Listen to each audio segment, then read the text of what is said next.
Well, folks, welcome to one more edition of Politics and Right. I'm Egberto Willies, your host. Thank you so kindly for being part of the show. We are going to have a great show for you today. Como siempre, as usual.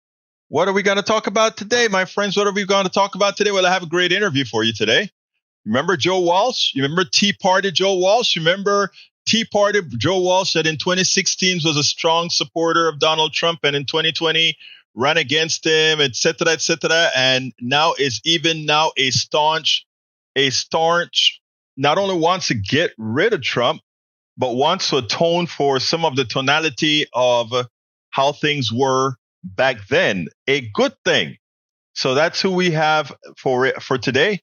Joe Walsh, I know you're going to enjoy the interview. But anyhow, let's go ahead and welcome our great people into the house. We've got El Señor Miguel Rudnin. Michael Rudnin is in the house. We also have Bridge MCP from Binghamton, New York. Michael Rudnin from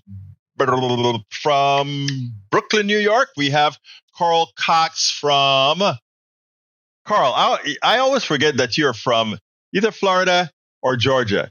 Help me out, Carl. I forgot. Melanie Keelan from Barcelona, Spain is in the house. We have Yvette Avery Herod from Atlanta, Georgia in the house. We also have E2247 from everywhere. Paul Fleming from Atlanta, Georgia. And para ver qué más tengo aquí in this list of people. Well, as more people come in, we'll chime in. Folks, don't forget, if you are on YouTube, give us that thumbs up. If you are on Facebook, give us that like. If you are on Twitter, go ahead and give us that heart. Like us with that heart. And then go share us again. Hit that share button, or it's not a share on. It's actually a not a share, but we call it a retweet. So give us a retweet. Don't forget. Carl Cox, Riverdale, Georgia. Got you, brother. No river in Riverdale, but it's Riverdale, Georgia. And Eric Hayes from Kingwood, Atascocita. Well, we're going to have a good time today, folks. Anyhow, let's see what you got on the house. E2247 says, U.S. ally Syria's Damascus capital holds Iran's embassy bombed by Israel, killing Iranian diplomats and Syrians. U.S. refuses to condemn Israel's bombing, killing allies and diplomats. Outrageous. Let's see what else we got here. How pissed off were we, the U.S., when U.S. Benghazi consulate was hit? 9/11/2012, killing 2 CIA operatives and 2 diplomats. It was the end of the world, do you remember? But Israel can do that. There's another one that we need to talk about, and that is Ecuador. Ecuador actually went into the Mexican embassy, broke into the Mexican embassy to get their former vice president, something, even though Mexico had already given him asylum, completely against international law. That needs to be taken up as well. ¿Qué más tenemos aquí? Paul Fleming says, we are going to put on the armor of God and maybe strap on a Glock on the side of us just in case. Yep, that's what Arizona Senate candidate Carol Lake said. The blending of white Christian nationalism and increasingly overt calls for violence is a dangerous combination. It's a shame, but that's what they're doing. Let's see what else we've got here.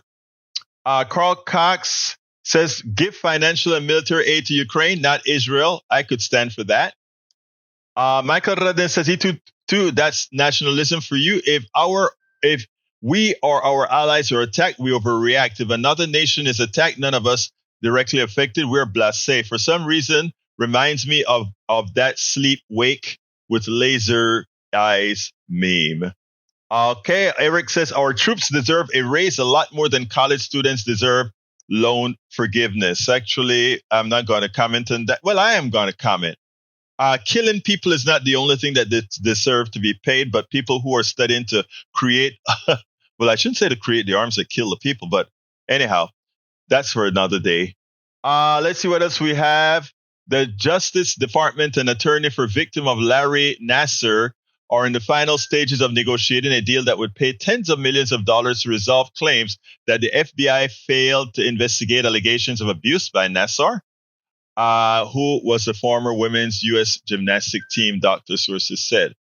That is, I don't know. That case gives me los ascos.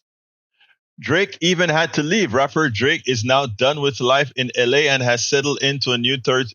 I don't know your point of that. His new ranch home is 45 minutes away from Houston, Chapel Hill. Oh, Drake lives in Houston now and cost him $15 million to buy. Drake's new place is a 14-bedroom, 19-bathroom, 15,000 square foot home with a Christian facility and horses. The rapper has a long history of loving Houston and has frequently mentioned the city in his songs. He joins a long list of celebs moving to Texas from California in recent years. The ranch used to be a resort for 17 years before Drake bought it and made it his. With rolling landscapes of the live beach. Where is that now? You said, that's interesting. I didn't know that. Didn't know that. Robert Davenport is in the house. Roberto Davenport, número dos. Robert Davenport II. I haven't seen you in a while, Robert. How are you doing? I trust all is fine. Lee Grant as well is in the house. And Bridge MCP, I think I called you out already. Anyway, we have a great interview that I think all of you are going to like. And I always talk about people having a place to land. And this is a classic of what we talk about. Want you to listen to this interview, and then we will take it en el otro lado. We'll take it on the other side. Welcome to another edition of Politics Run. I'm Egberto, Willies, your host. Thank you so kindly for being with us one more time. Today, we are honored to have former Congressman Joe Walsh of Illinois, and now host of White Flag with Joe Walsh. Joe, how are you doing this morning? Berto, it's great to be with you. Thanks for having me on.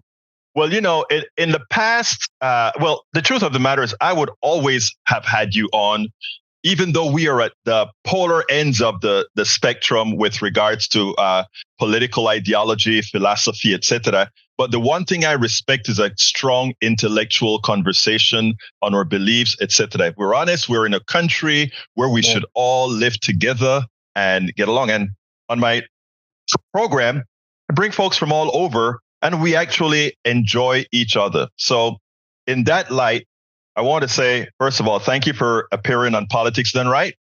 And secondly, how are you doing? I'm tired. Look, it's great to be with you.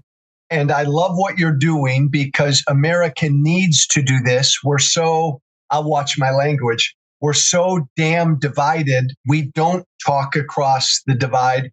I used to be a really divisive political guy. I'm trying to make up for that. So it's been a wild journey. But yeah, look, my friend, I'm tired because right now I wake up every day and I do all I can to make sure Donald Trump is not ever back in the White House. What I find interesting in what you said, in that, we all live in the same country. We all have to eventually land the same place. What I like to say is we have to give people a place to land.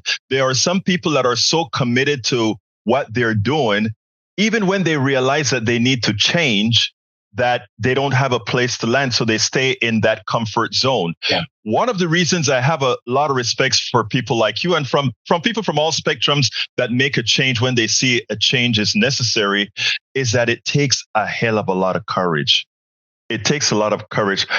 So I want to ask you, when you made that change to say, look, to hell with parties, I am looking out for America. Tell me, what was that like? The response that you got on the right side of the aisle, because you're a big Tea Party guy, man. Yeah.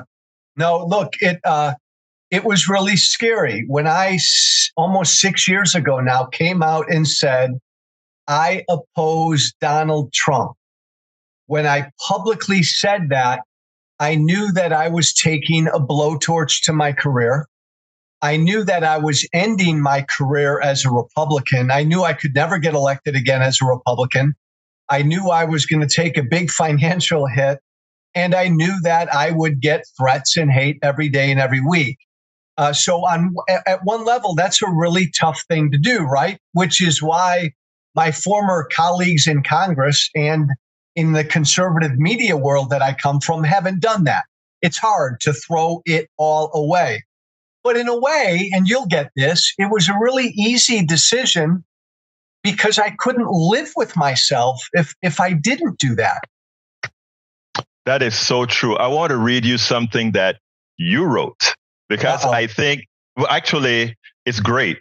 I think this is what's so important. And let me just tell the audience, first of all, I don't agree with everything the brother said, but I tell you what, I respect the way he said it and what he said. And it goes as follows. I'm going to try to be quick with it. It said, President Donald Trump and I agree on big issues. We both believe strongly that illegal immigration threatens our national security and strains our government. He made building a wall on the southern border a focus of his 2016 national campaign.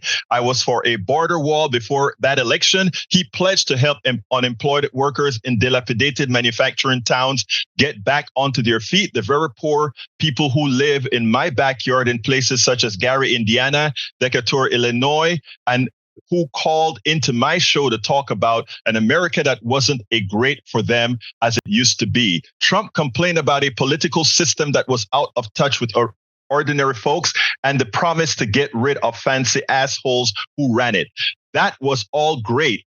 It was part of a reason that I voted for him for disruption, but that vote wasn't worth it if it means having a president who lies, bullies, abuses his power, places his vanity above the public interest, runs his administration like a cult, manipulates the laws of his personal benefit, befriends dictators while disavowing his own intelligence community, and fails in so many other ways, having nothing to do with being a member of one political party or another, to be a responsible steward of his office. Whether we intended or not, this package of a little good and a ton of bad is what I and nearly 63 million other Americans voted into office. I believe now that this support was misplaced. I want to explain to those 63 million why. I don't believe I can do it by behaving like Trump, and I wouldn't want to either, by name calling, mischaracterizing, exaggerating, and pitting people against each other. After all, if I truly believe that Donald Trump is a con man, and I do, then I myself was conned. I have to own that. But by owning it, I hope to lead others to the same realizations, not by making them feel guilty about a politician they back, but by helping them understand the reality of who that politician is, what he's done, and what history suggests he'll continue to do. That was in your book titled F Silence, F Silence, calling Trump out for the cultish, moronic authoritarian that he is. I mean, that is in the beginning of your book and summarized everything. Well, by the way, thank you for reading that, because I haven't heard those words for a while. And what jumped out at me is this. I was a disruptive politician. I went to Washington in 2010 because, look, and I still feel this way, I think our politics is broken. I'm sick of both parties. I think we need major reform. I don't think politicians listen to average white, black, and brown folk out there. I still believe all of that. So, like, I supported Trump in 2016 because I wanted disruption. And Trump's voters were my voters. So they wanted the same thing. I was guilty, though, for not paying attention to what a bad, evil, horrible person he is. There are good disruptors and bad disruptors. He was a bad disruptor. I made a mistake voting for him, and I'm trying to spend the rest of my life making up for that. But I understood why people were gravitating toward him. And because I come from that world and I still engage with Trump supporters every day, I will never demean them, and I'll always help them try to get out of the cult like I got out of the cult. You know, today, it's great that you said the word cult, right? Today on my morning show, 6 o'clock at KPFT 90.1 FM, one of the callers called me out for calling all Trump supporters a cult. And I stepped back a while and I said, no, not all Trump supporters are cult members. I mean, the truth of the matter is, I am not a fan of Joe Biden, but I will be voting for Joe Biden because of what I think policies are that I can get. When I say I am talking about, we can get under that domain. And I told my audience that several times. And one came back and said, well, Egberto, we could say the same thing. We know Trump is a bad guy. We don't like Trump either, but we want to vote for Trump because of some of the underlying policies that we like that we can get under him. So I had to step back and say, wait a minute. I opened that door for him to say, even as I don't like this candidate, I still support underneath. In reading your piece and some of what you said, I think you have neutralized that argument by saying, but I know it inside, but coming from you, I think it's more effective because you can say, I've been there. I know the kinds of policies that Trump supports, that I also support. But as your statement said, it's not worth it. Go ahead, please. No, and you're right. Look, because I come from Trump world, they're not all cult members, but many of them are. And I'll tell them they are. And you're a cult member if you can say to yourself, and some Trump supporters say this to me, Joe, I know he's a bad guy. And I know he lies all the time, but the Democrats are evil and he's going after them, blah, blah, blah. I disagree with that, but I understand that guy's making a rational decision. But when a Trump supporter can't acknowledge to me that he's a bad man, that means he's a cult member. Like when I did the stupidest thing I've ever done in my life, when I ran for president against Trump, Egberto, I was in Iowa at a Trump rally, and there were people going in line in Des Moines, Iowa to go into the rally. And I asked 40 people in line that day in Iowa, has Donald Trump ever told a lie? And all 40 of them told me Trump has never lied. Now, if you're a Trump supporter and you tell me Trump has never lied, then that's cultish behavior. Yeah, it is amazing. There are a lot of, look, I mean, on all sides, people have a tendency to like the person that they're supporting, and they sort of deify more so than necessary the person. But there's a special thing with this person. Now, if you're gonna speak to the audience at large, what are the specific reasons that you would give that makes Trump a clear and present danger if he were to become president of the United States again? Trump doesn't believe in democracy, and he believes he's above the law. End of story. Those two things are anathema to America. He would like to be a dictator. He would try. That is a direct threat to this country. He truly does believe the law does not apply to him. Again, a king, a dictator. We don't have that here. And I need to continually remind people, in the wonderful history of this country, we've only had one sitting president who lost an election and refused to concede, refused to do that one beautiful American thing, participate in the peaceful transfer of power. And then Trump went even one step further. He did whatever he could to try to overthrow that election. There's no greater threat to our democracy than that. Now, unfortunately, we tend to consider ourselves the bastion of democracy. How does what does that do to the rest of the world? Those people who we're telling them that they should follow our lead, the democratic lead. How does that come across to the rest of the world? We're the world's oldest democracy, and I think the rest of the world right now is worried about us. Look, I understand it, and Egberto, I know you do too. Trump supporters want a certain kind of America back. This is what they tell me. They've given up on democracy. Like, they no longer believe the democratic process can get them their America back. So they're perfectly willing to say, and they've said this to me, Joe, I don't care if Trump's a dictator. He's going to get me back.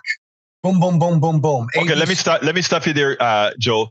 what is that kind of America? Articulate that for me. I mean, I think that's important for everybody to hear. That kind of America is like a 1954 America where men married women, women married men. There were two genders. You could say Merry Christmas. The plant that you worked at was right there in your town. America was a whiter country. We were a more Christian country. You know, kind of a longing for that kind of America back. Again, I don't demean these folks. There's a lot, they want that back, but I go after them because they've abandoned democracy to get that back. Do you think there is some way we can get to folks to tell them they can have that America they want in a microcosm? Nobody's stopping them from associating with whomever they want to associate it with or doing whatever they want to do. If they want to isolate themselves in that type of America, shouldn't we be able to explain to them that you can, if you want to live in that America, you can create a free country allows you to create whatever sphere you want to create. Isn't that right? And are they open to hear that? Yeah, no, yes, but it all depends. Egberto, it all depends on who the messenger is. Like, these folks aren't going to listen to anybody on CNN or MSNBC, and I go on those networks all the time. Yeah. They're not going to listen to Democrats. They're not going to listen to Joe Biden. They'll listen to people like me. It's got to be people from their own side who say this to them. Look, you don't have to embrace men marrying men or women marrying women, but you have to, in a free society, you have to accept that there are differences and that other people believe it's okay that men can marry men and women can marry women. And it's the law of the land. You have to be tolerant. We need messengers on their side who can tell them, you've got to be tolerant of other views. You don't have to embrace them, but you've got to be tolerant of them. And the other thing I need to teach these folks is immigration is good. We want people to come here, white, black, and brown. I don't give a damn what color you are if you want to become an American. I think we need to go head after that issue with these folks. Well, you know, one of the reasons I wanted you on, and because, like I said, I bring audiences from every spectrum, and I think you can reach people that I have a very hard time reaching to because of several factors, both the way I look and also the policies that I support. But again, I think when folks like yourself, myself, and others who have a platform can show that we can talk to each other civilly, whether we agree on 80%. And this is what's interesting, Joe. I go ahead and agree on more than you think. That's my point, right? I sit down in a Starbucks. I live in a very red area. I'm in Houston, but the part of Houston I chose to live is a very red, a very white area. Okay, and it had a lot to do with the school for my daughter. And when I go into a Starbucks, all the people that come in there are Trump supporters or whatever, and we have a great time. Not only that, they're agreeing with the things that we talk about. 90% of the things we're talking about. So if my car is parked out there, I can guarantee you a whole lot of Trumpsters are coming in there just to shoot the bull with me. And they have fun. We have to establish that. I mean, I'm doing it on an individual basis and a host basis. You are doing it in the way we have to try to establish it. And I think another good example is to show folks that, again, a Joe Walsh and an Egberto can actually sit down and say, hey, we have more in common than you believe, but also we can have differences and not really. Yes. Exactly. Yes. So right now, politically, we're at each other's throats in this country. We are dangerously divided. I come from two worlds where we're incentivized to divide people. In politics, the more extreme you are, the better your chances of getting elected. I was a right-wing radio media guy. The more extreme you are, the better your ratings. So we incentivize division.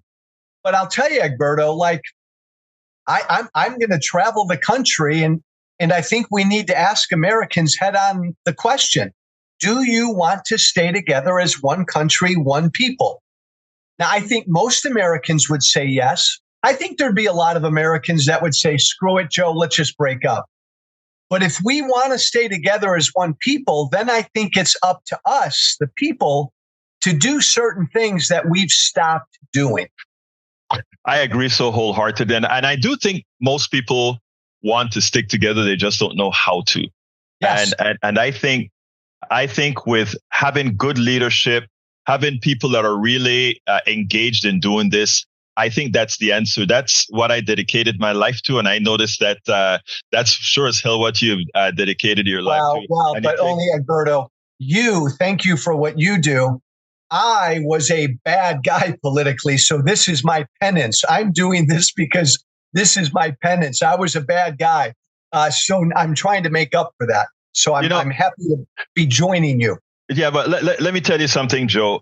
Like I always say in the things that I do, we have to have a place for everybody to land. Amen. Everybody, and myself, yourself, everybody, we have to have a place to land. So anyway, I always end my discussion this way, Joe. What would you have liked me to ask you that I didn't? If I wasn't doing this, what would I be doing? Tell me. I'd be on a piece of land about 100 acres with not another human being in sight. I'd be living with 20 dogs, a bunch of tequila, and I'd spend the rest of my life just reading books and relaxing with my dogs.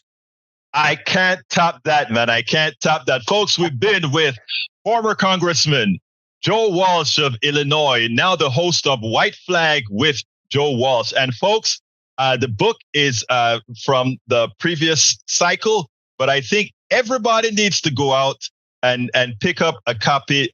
By the way, first of all, we weren't on today for the book. In my research, I found the book.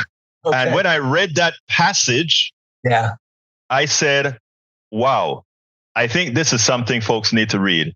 F Silence, calling Trump out. Okay, check it out. I'll have it in the blog post and along this. Thank you so kindly, Joe, for having been on Politics Done Right. Egberto, thank you. We spend a lot of time deconstructing the news, trying to parse it into a form that everybody can understand. We try to find those little nitpicks where it flies above the fray, etc. If you really like these that we do, I want to ask a big favor. Please go ahead. Number one, subscribe to the channel, and number two, please join if you can. Thank you so kindly for watching. Keep watching. Please remember to share. We must populate the entire internet with our progressive message, a message that we know is what most Americans say that they want. So help us, please join. Anyway, folks, I hope you enjoyed that interview. I saw him on MSNBC, and I really liked what he was saying. I'm like, you know what? We got to get Brother Joe onto our program here. And you know what we did? We got him on, and we taped that this morning and took it from there. Anyway, what's going on? Let's see what you guys have in the chat. En el chat, ¿qué vamos a tener ahora mismo? Sí, Egberto, how's today going for you, Lady Linda and Lady Ashley, over in your corner of democracy, Disneyland? You know, Ashley is off at a elementary. Well, she should be on her way home now. She kind of adopted a student, not adopted a student, but mentoring a student once a week at a local elementary school, which is a good thing for, I think, both the student and for her. And Linda is improving. She's finally been able to get up and kind of move around a bit. So things are improved. Let's see what else we got here. Davenport says, Carl Cox, lifelong learning is the way to go. I love that. That is so true. Very good statement, Robert. I am a sponge. I'm always learning from everybody. Carl said, I'm a 71-year-old and in the slow lane. Come on, 71 ain't all that old. However, I will graduate from college a month from today with a Bachelor of Arts degree, auditing science and pre-engineering classes this fall semester. We are so proud of you, Carl. You keep on doing what you do, brother. You keep on doing what you do. All right, what else we got here? Paul Puffin says, pay attention to how evil some folks are. especially when literally millions of Americans are trying to tell you constantly from the beginning, he is evil. Trump and Putin, Antichrist. I don't think they're the Antichrist. I just think they're very terrible people based on the things that they do. Not anything that we just think, just based on the things that they do. All right, Eric needs to get off the right-wing bubble. This is from Michael Rudin. It's rotten what's left of his brain. The Daily Beast right-wing influencers are going full racist in anti-DEI rants. Elon Musk, Charlie Kirk, and others saw Boeing having problems with its fleets and immediately blamed it on black people. So what's new? I tell you what, let's see, of all our plane crashes, how many of them were black people? So if you want to judge, by the way, I'm not judging anybody, but I'm just saying, if you really wanted to get technical about it, how many black pilots have crashed their planes? Commercial airliners? Look it up. You'll be surprised. All right, let's see what else we got here. But you know what? I sure hope no one of them crashes, because that's the first thing the right's going to say. DEI!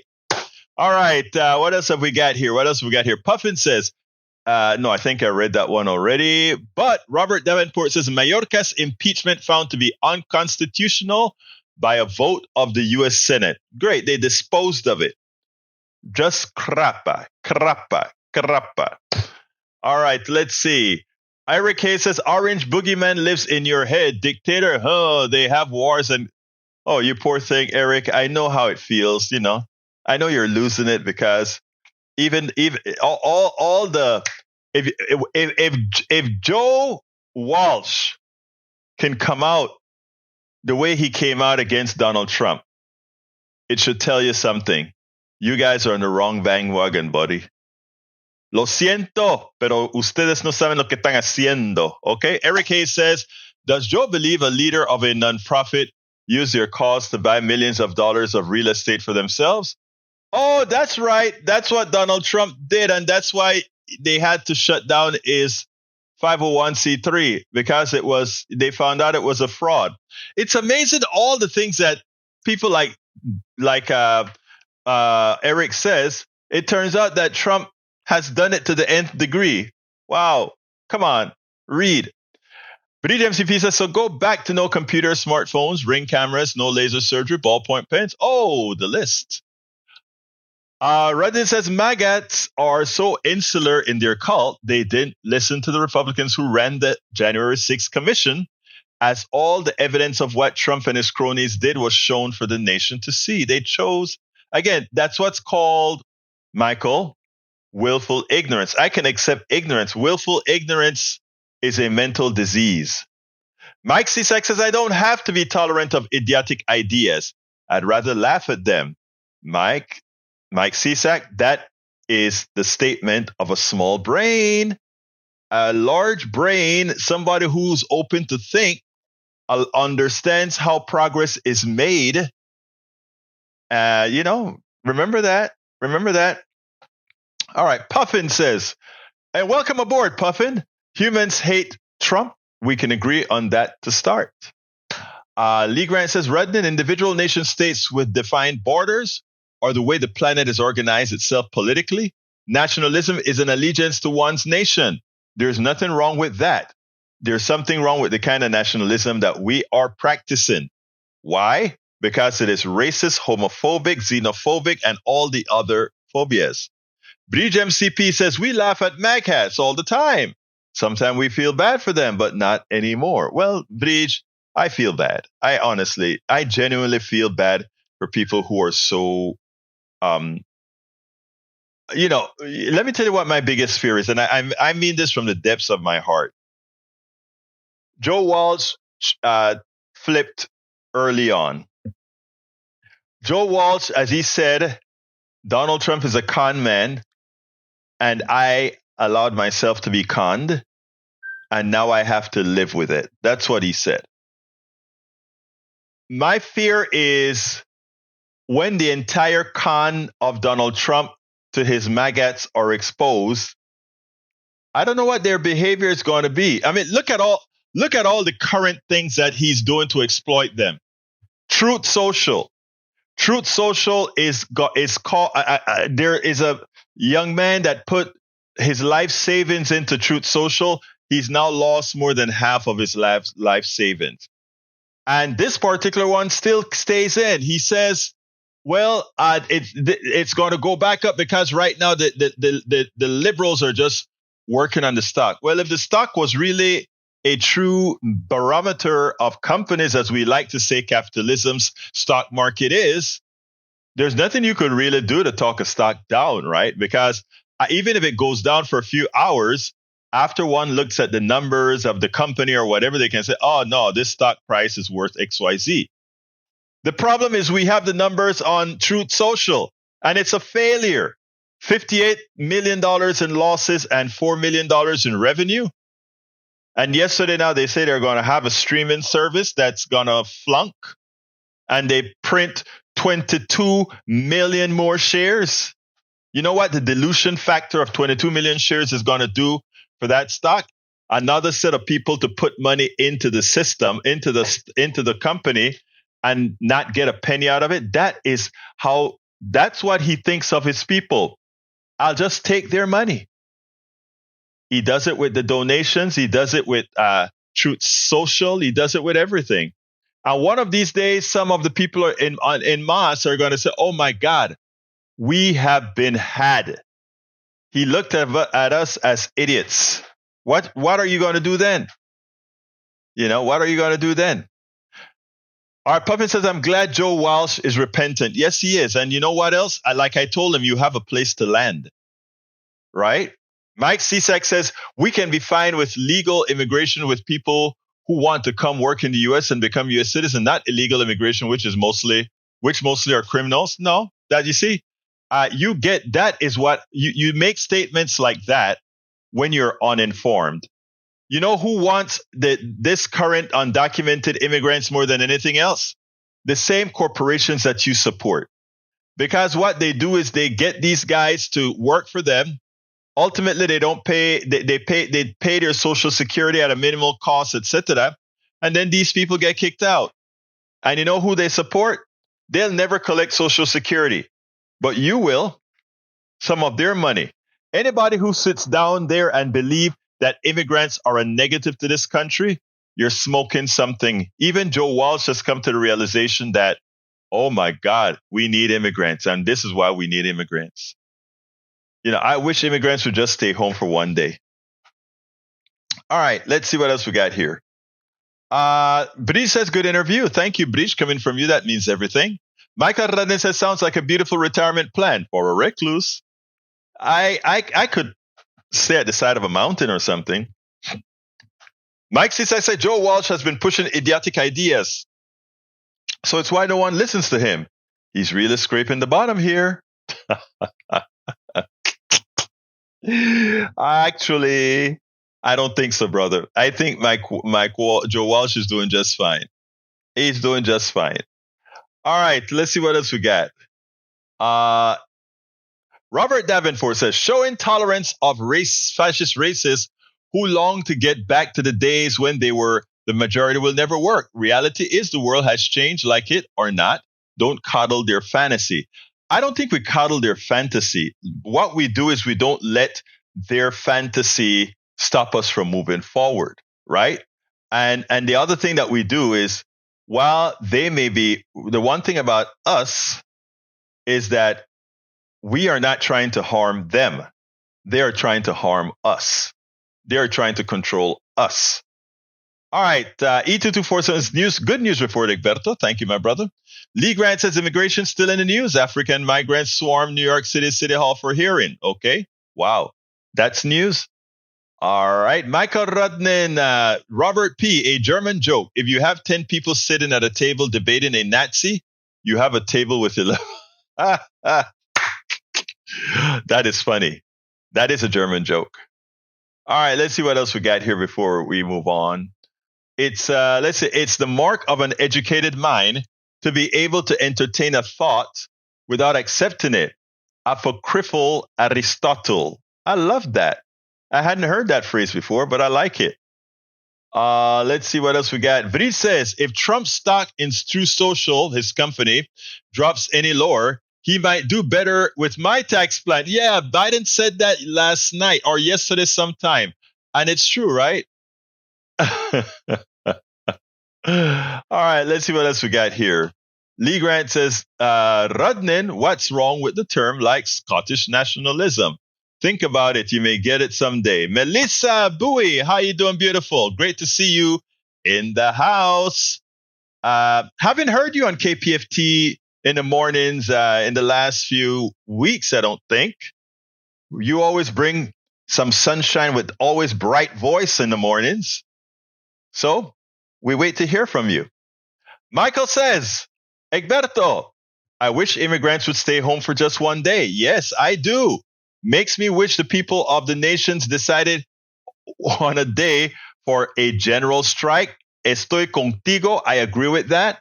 It would make such waves in our society that positive change would follow. You know, I want to give a good example of that, Michael. I don't know if you remember the day when everybody went home because of the pandemic and oil started to trade negative. In other words, they were paying people to hold on to oil, right? And businesses finally understood for a short while, they have very short attention spans, that the economy wasn't made by the business people. Guess who the economy is? You all are the economy, and you have much more power than you believe. So when you are praising the billionaire and praising all these folks as if, oh, this great, Bill Gates and Warren Buffett and Elon Musk, there's something about them that, they have a lot of money. No, they are good accumulators of money, good accumulators of capital. They are, and they all are. Even the good ones are. Listen to the word, psychopaths. A lot of people don't like when I call them psychopaths, but they are psychopaths. You amass $100 and something billion. You, one person. You didn't work for that. That is money that should have been distributed to everybody who made it. But in our society, the flaw in capitalism is, even though if you look in the dictionary, it would say the efficient allocation of resources. That's capitalism, right? Oh, capitalism allows for the efficient allocation of resources. That's the biggest fraud on the planet. If you had efficient allocation of resources, you couldn't have the people who do the least amount of work accumulate billions of dollars. That would make that an impossibility. But you don't hear anybody saying that. They still have you believing in the fallacy that somehow Elon Musk has earned, he has such intellectual prowess that he holds that. Elon Musk can't even really program a computer of any real, in any real sense. All the SpaceX and all this stuff are done by engineers that have used technologies that we developed a long time ago. Hell, when I was at NASA in the 90s, yeah, that's how long it's been. When I was at NASA in the 90s, right? It is amazing that actually late, let me see, 84. I was at NASA in the late 80s, early 90s. We were doing all these things that Elon Musk is doing with computers that were not even as strong as the computer in my cell phone. Okay? And they're reinventing the wheel and they can't even get to orbit. If you go to Clear Lake and you see what a Saturn V rocket looked like, we use crude technologies to do what all the stolen technologies that Elon Musk is trying to use to send stuff to the space station. And the space station was way there before Elon Musk. But everybody think, oh, he's a billionaire. He came up with Starlink. No, he didn't come up with Starlink. All of these technologies were designed, a lot of them in the public sector, and then adapted in the private sector with patents. And look, it's a fraud. And when we get it, when we learn to accept the reality and not the pros, not the false pros, then we'll understand that these guys, none of them, and I'm not talking about just the bad ones. Yeah, Elon Musk is a creep. Elon Musk is a creep that doesn't deserve what he has. Understood. But neither does Bill Gates, and he's a nice guy. Neither does Oprah Winfrey, and she's a nice woman. And neither does any billionaire out there. None of them earned it. Everybody around it, the composite knowledge of everybody around them are the ones whose blood and sweat did it. I tell you what, let's have one of these guys, let these people that work for them stay home and see how many billions they can hold on to. And that is where we have to change our framing, our mental framing. We have been indoctrinated into believing that the people who know how to play the capitalist game, which is the idea of making money off of somebody else's aptitude, making money off of somebody else's ability. That is what it's all about. And when Eric says jealousy policy is not going to work, sorry, I don't know anybody speaking what I am talking about that is jealous of these guys' money, because we wouldn't want to earn the money the way they did. They didn't earn it, right? They are parasites. And will they stay rich? They will stay rich as long as we have people that continue to have enslaved minds. So look, you're partially right. If you, Eric Hayes, decide I am going to maintain my enslaved mind and believe that somehow somebody who skims profit from everybody else have earned it, if you're going to continue that way, then yes. That's what it is. Now, Gordon Gekko is funny, right? He's not a real person, by the way. Gordon Gekko is the guy from the Wall Street movie. And there are a lot of movies that really talk to me. The first one was Trading Places with Eddie Murphy and Dan Aykroyd. That was a movie that showed, because even though it was a comedy, it showed you the essence of capitalism. It showed you that it didn't take much to be wealthy and rich in the system as long as you had an entry point. That's why they could make that is, and if you also notice how infectious the disease is, it turned out that Eddie Murphy was first this creep on the street, and when he got into business, he turned into what business taught him. Okay? Sorry, Egberto, Taylor Swift has been writing her own music since 14, was sold out by a record company and Reddit. Pays well with huge bonus, self-made billionaire. No. Bridge, I agree that I love Taylor Swift as well. Have nothing against Taylor Swift.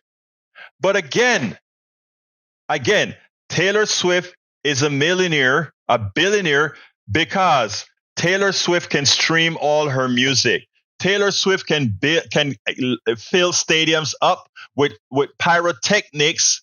And look, Taylor Swift is a very talented woman. Taylor Swift can do all these things, but none of these things that Taylor Swift has effected would have occurred if the synthesizer was not designed, developed, and manufactured. Taylor Swift would not be Taylor Swift if all the pyrotechnic technologies, if all the things that makes her fly around the screen, none of that is possible. What I'm saying is the model that, and this is what's hard for people to get in their brains. The model of, if I design, let's give an example, okay? I'm going to give a perfect example. I'll give you a perfect example. I created a product called ComDRV, right? It was used to, thank you, Robert Davenport. Interesting fact, the official propaganda organ of Russian communism was named Pravda. Trump's propaganda social outlet is named Truth.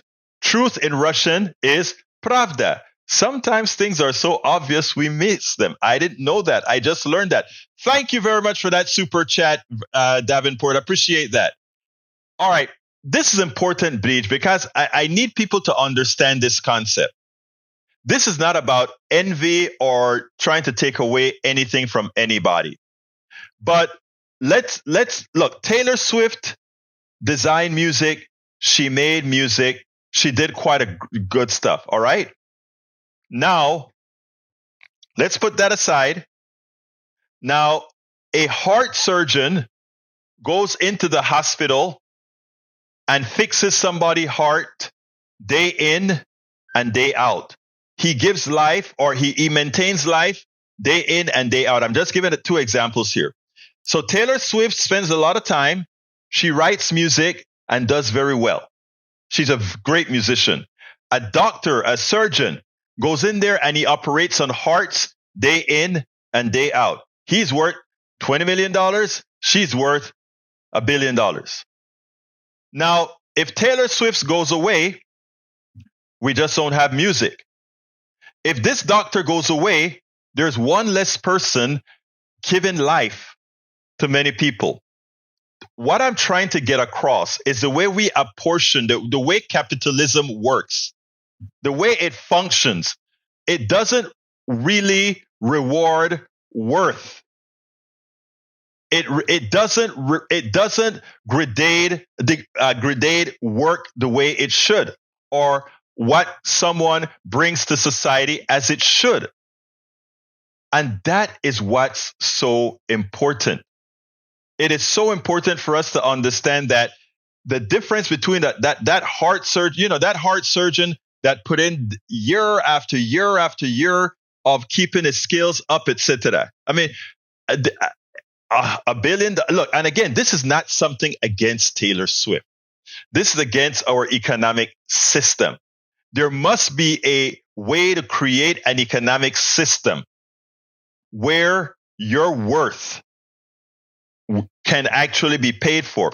When we talk about, let's say, Breach, yes, she travels the world, true, but she has the option, right?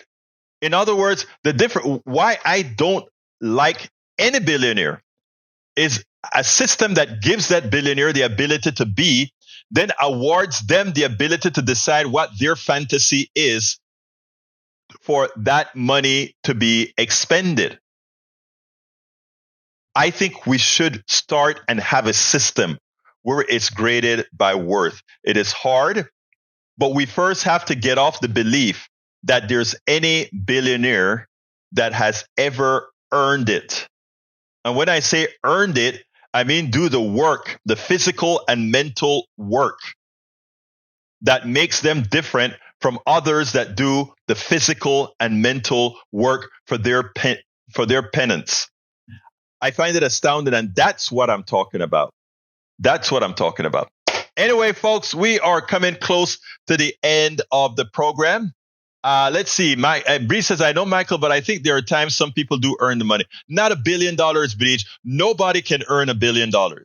Nobody can. I mean, that $1 billion was made on the backs of engineers and doctors. And I'm talking about even Taylor Swift's billion was made on the backs of engineers and technicians and all of that only got paid once. Okay. That again, we have to get to that realization. All right. Let's see what else I guess. There are some solutions.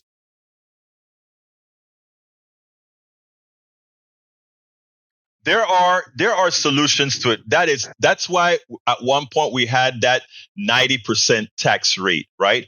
Because society realized that the problems with a capitalist system is it allows some people to make infinite amount of upside, and other people are relegated to right here. So the 90% rate at a certain level was there to solve some of those problems. But anyway, we can go into that discussion with Richard Wolff and others at some other time, because I got to get out of here, my peeps. I got to get out of here. And how do we do that? I first want to say, please support the program. How can you support the program? You can go to our all-encompassing support link. That is at politicsdoneright.com/support, politicsdoneright.com/support. Or you can do what our brother Davenport, thank you again, Davenport, give a super chat by just clicking that the super chat button if you're on YouTube, or just issue a join. Alternatively, you can go ahead and become a patron. We are in desperate need of patrons, so please consider becoming a patron by going to politicsdoneright.com/patron. Patron is spelled Patreon.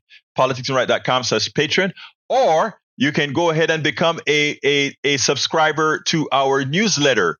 How do you do that? Please, you know I love you too, girl. You can become a subscriber to our newsletter, politicsdoneright.com/newsletter, politicsdoneright.com/newsletter. Become a paid subscriber. You get to read all of my books, all 5 of them, plus whatever new books that I write. I hope to release 2 new books this year. So let's support the program as best you can. politicsdoneright.com/newsletter. And my latest book is actually, let me put the books on the screen. Of course, you have the weight loss book that I have to remember every time I put up 10 pounds on. Tribulations of an Afro-Latino Caribbean Man. Racism didn't stop my smile or journey forward. As I see it, class warfare, the only resort to right-wing doom. You learn everything you need to know about the economy right there. How to make America utopia. Take away the economy from those who rigged it. We talk about some of the stuff. We talk about billionaires in there. And it's worth it. How to talk to your right-wing relative friends and neighbors. Sort of the stuff that I spoke with Joe Walsh, etc. Anyway, got to get out of here. My name is Egberto Willies. This is Politics Done Right. And you guys know how I end this baby. I end it this way. I am what? We spend a lot of time deconstructing the news, trying to parse it into a form that everybody can understand. We try to find those little nitpicks where it flies above the fray, etc. If you really like these videos that we do, I want to ask a big favor. Please go ahead. Number 1, subscribe to our channel. And number 2, please join if you can. Thank you so kindly for watching. Keep watching. Please remember to share. We must populate the entire internet with our progressive message, a message that we know is what most Americans say that they want. So help us, please join.